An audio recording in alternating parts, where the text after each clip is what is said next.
Lung sin ne lin la lang jing na lai hi episode 1 zik tu lilin kip gen jingkal dang ni lekim velin phone call ka donga imu zo imu tuilai ta hi zik chun ko hi le en se lowin hello ka ti a hi le kanaw nu ala hin ahung kap hen hun in he u jingkal matak le inlam hu zunin dan mama khan papa ne hung be san ta hai tin bang madang ne gen lowin e koi khum kit a kele kalu changchu ak bom ti a phazinga kalupna ki pana ka thodo ka kapot do a hi le kapi le kapule ala thoun ala ki ho kapi chu mit tui to ala umta kavanai pheya ka ki houn hu vak le ki pandok din ko umun kavan poi modi zo si ka simu a hi le chomlo kalin khu ong vakta hu vakin infal ki panin choi chan pu ko hungzon o zini in ka hungzo chu nidang to akibang hil po nisa sukin angui zen zuna lunghel lunggim nan katima kami thi chu mia golin lung zu lo ma lele agukin ka thik thika bang tika intung ka hiwem le ka heman po in ka tungo hinda ket a hile jingkal da git ala hita ka in ground sungo chun mi ala dim set o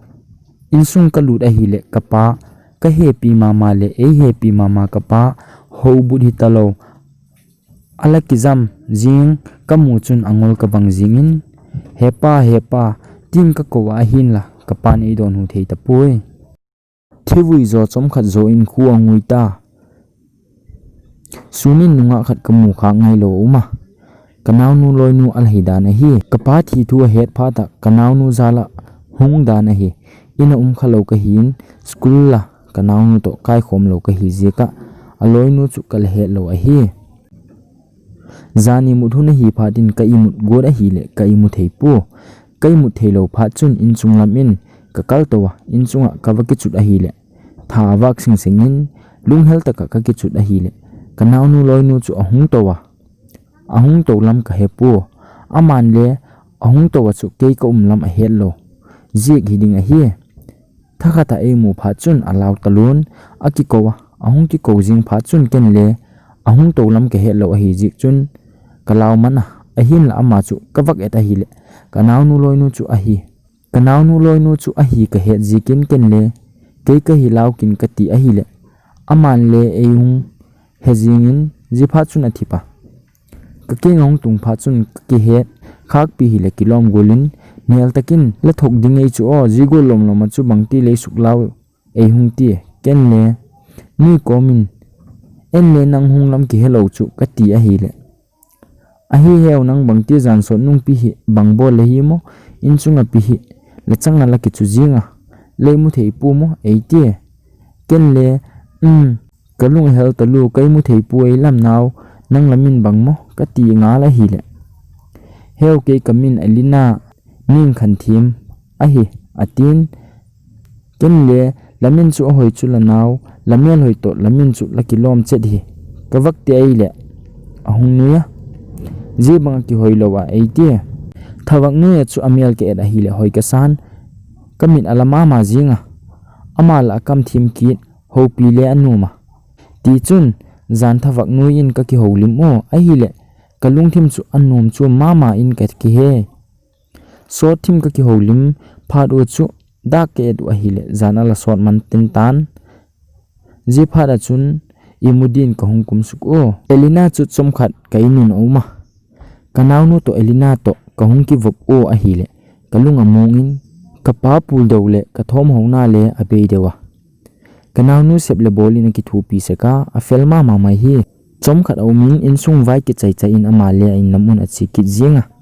a chi zonung ni khat hi kanaw nu to in ka heun kanaw nu kinga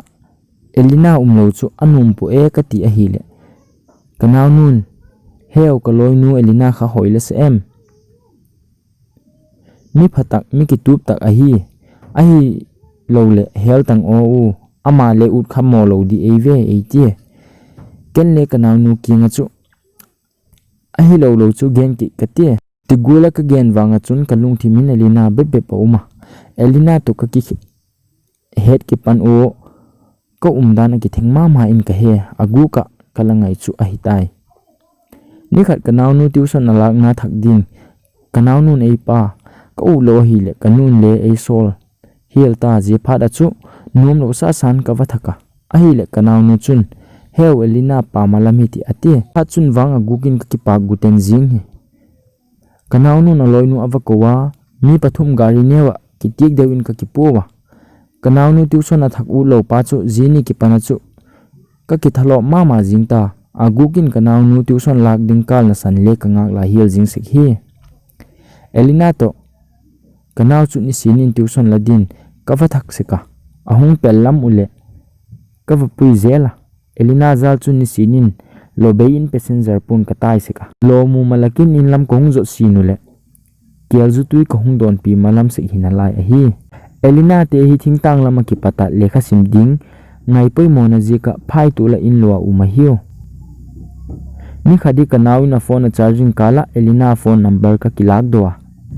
ji zo chun phone in le all in ka ki ho o ka ki nial lo de o a hi le ni khadi kanaw wadam pun tuition in a chi theipo kanaw chi thei lo ding wang chun elina a ding ka ngai khong na ji kin agukin gari ka tol lokin ka chia apel chan ka nga ka apel phatin bazar lamin ka wawa kun aman sikin hena ena ke chu angol golin aking ka wak ding khem khema mi min muding in wang ama veng tu a bodyguard banghia jing ka ama e thina hun hoi tak a hi zik chun second hand zu nupi ho to aki ho chu mi phelo hilin ke na somkhat mong second hand van ka no to ka pani ka chodo ham hamui khothim ding kun in lam ko hung zon o ain get chanu ka wa thakin get alu ding kunin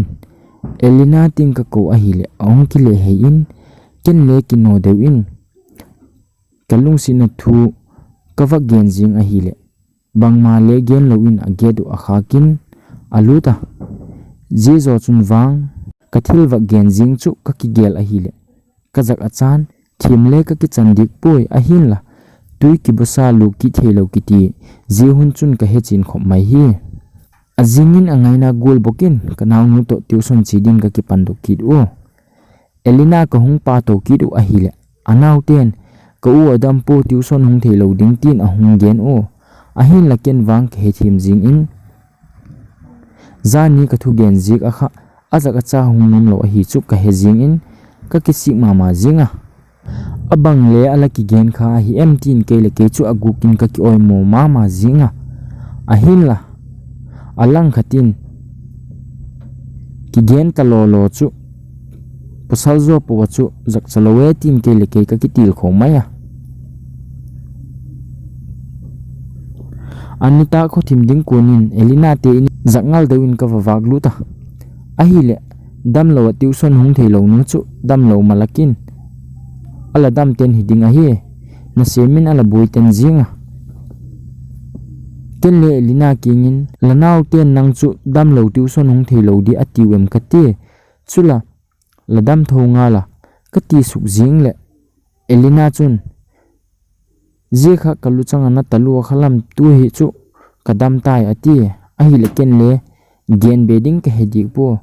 chom khat chu thibbekin ka uma a hi le anaw ten le kha simun keuti gel chok chu chak sanglamin ka umu elina kingin maibun sa dewin elina zani ka thugen kha lalung lo lam tak a hi kha a hi le lelung si takin engai damin keima ka kidong sikin kalung si na hi imang theding a hem ka ti seka ahin lalung si nan azo zik le hiding a hi imzo lawa kalung thima umjing chu ka hung gen jing a hi theding a hi le nang le hung ki gelin la a hi theile kalung si na hi ehung sang pikin tin ka dona a hi le aman le chomkhat zo in ulen ka hung hi thimi ahin la a hi theding le lunga la gel ching chu hen mil gun ajik chu pol som jing le chainai lo ka hin pol som ka chai masang hi tangwal him nei lo ding ka ti a hi ulen lungsi takin gen le gen takin gen thei cha ka hiu ni lo sa thing tang ga magipat hung ki pana phai tu la in lua le khasim ka hiu in kanu ka pan heleu le e phal pun tinu dan le ami thilu naw hi khang ka tin hung gen jinga ken le lung ke lowin elina ti chun gen kin te ka gen te te a hi le ulin pol som ka zoma si tangwal nei lo dikai ka ti hi lo mo gen te te kin lung si takin tin lung na thim hi le kilom gulin hung don huwa je pha chun ken len op ka satapon kin takin ka podok zinga kalung thim anama ma zinga kalung thim na na beina ding a hi khak litin khat veilung gelin new bazar lam ka zuna khat veijing chale judon khalo pa chun zu ka wadona judon kha chu ka hi jing tai ka don zo zo in ka garin ka hung tai do a hi le chomlo kalin ka lu a ha in ka gari ka thu zo zo tapu je pha chun upai dang umlo in ka kilika tula ka ki se pai chu ka hen adang wang bang ma ke tapu ko ka hen kamit ka ha ki phat in damdo inin ka lauma lung kham taka kawak dat vel vel a hi le kanu le kanaw chu ka kingin a ki chuwa aban hi ni lai ni Wednesday le su job ding a hi jejek chun aban la ngai theina ding in channel subscribe nai lo la hi chun la nop a hi le subscribe khame kin la notification khale ala onin thun thunum tak tak la ngai jing theina ding in